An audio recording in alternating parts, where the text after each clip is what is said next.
Okay, friends, an E-type V12 Jaguar, all aluminum?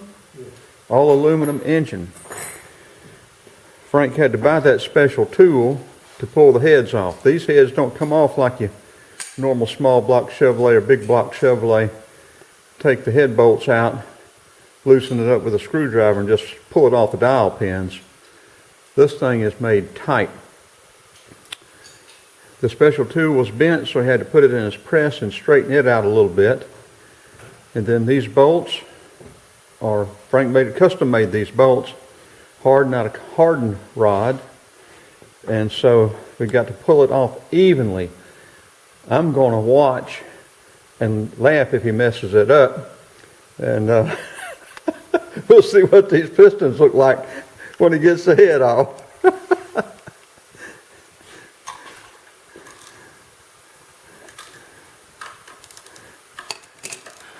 I better not laugh too loud. He's liable to take one of them wrenches and slap me upside the head with it. You see we've got the wrench in there. I say one of my other videos, I told you know, I'd make up an excuse to go to the parts store. Even this is a pouring rain, if I could go out and work on a car. And now I hate it so bad. Somebody gives me $100 bill, I don't want to do it. I need to be working on both Jeeps and the van, but it's a lot more fun watching Frank than it is doing this stuff myself.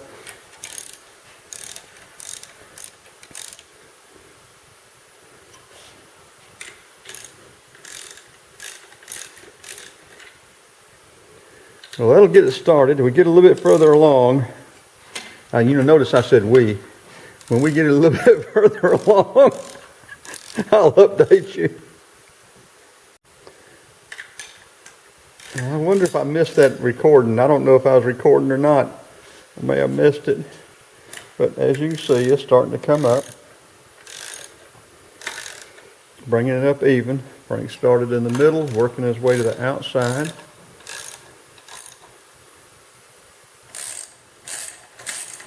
In case it wasn't recording a minute ago, he said the head probably weighs a couple of 100 pounds.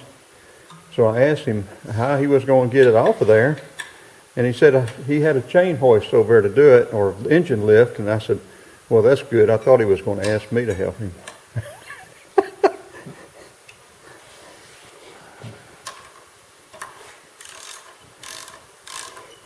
I'm the videographer. You're not a head toter? Not a head toter anymore. Listen to him grunt. He was grunting a minute ago. I heard him grunt.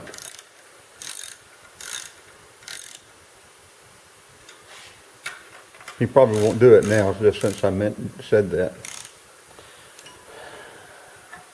You're breathing hard over there, though.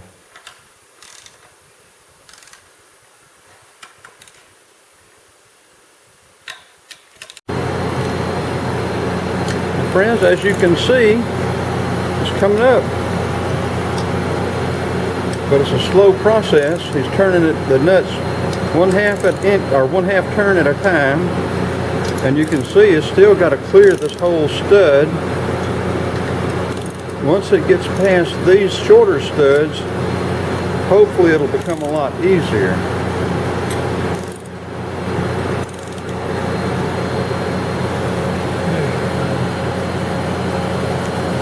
Wrench fatigue. Okay, friends, we got it up about 5/8 on each side. Frank's gotten hot. He's taking off his shirt. He's starting to get sweaty and tired. He's making me tired just watching him, holding this camera and using all this, using this tape measure, making my head hurt. It's a sad day in Jefferson.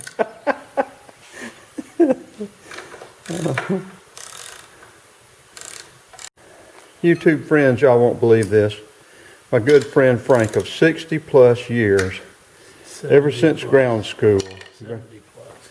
70 plus? No, we're just 70 plus. We hadn't been friends that long. Oh yeah, right. I'm sure. But you won't believe what he just said he was going to do. He's going to take this tape away from me, and he was going to do something very inappropriate with it. And You keep I'm running gonna- around with it. I think I'm gonna back off from him a little bit and give him some space. Got a wrench in his hand too. Okay, another update. It's up an inch over here, about 1.125 and about 1 3/16 on that side over there. Coming along a little bit at a time. So friends, if you've ever worked on a Jaguar, you know firsthand why the Irish and the Scots hate the British so bad. Do something like this. It takes so much to get a head off of a block.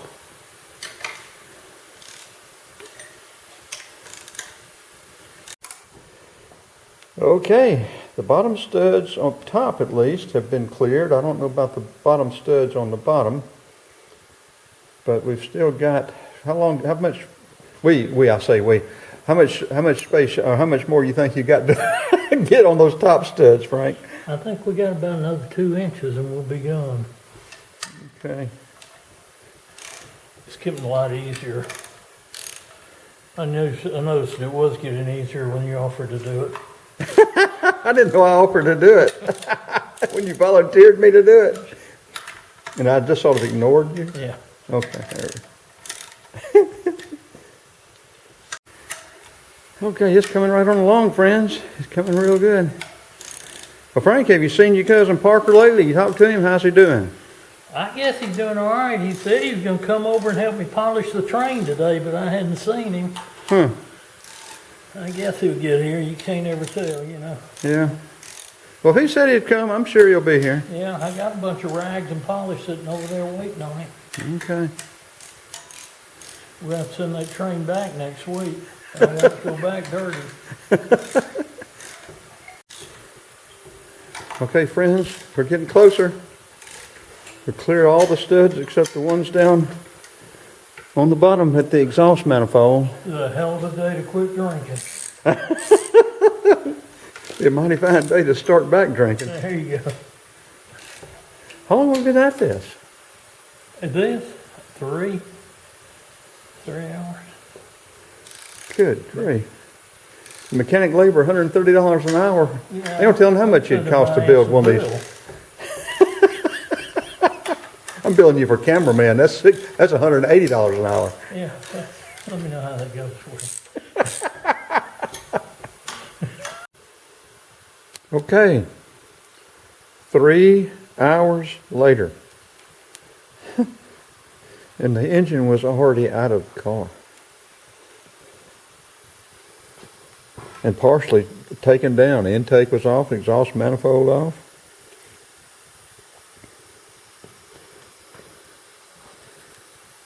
Just part of Frank's English jigsaw puzzle.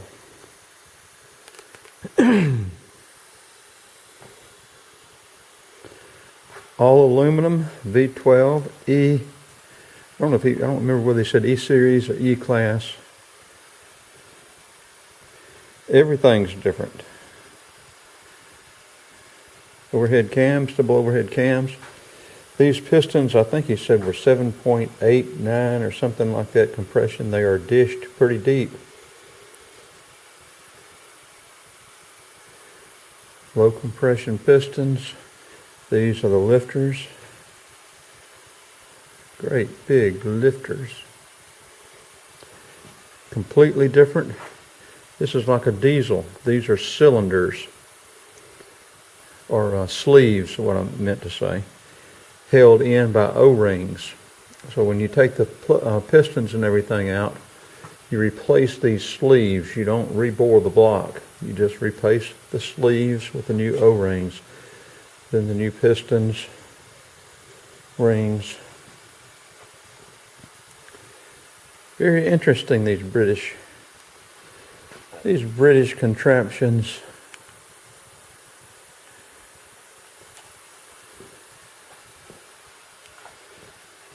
Okay, that'll wrap up this.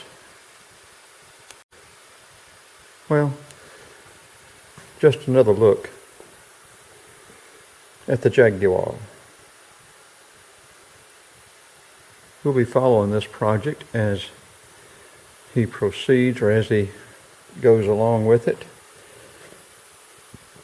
and let you see the finished product at some point.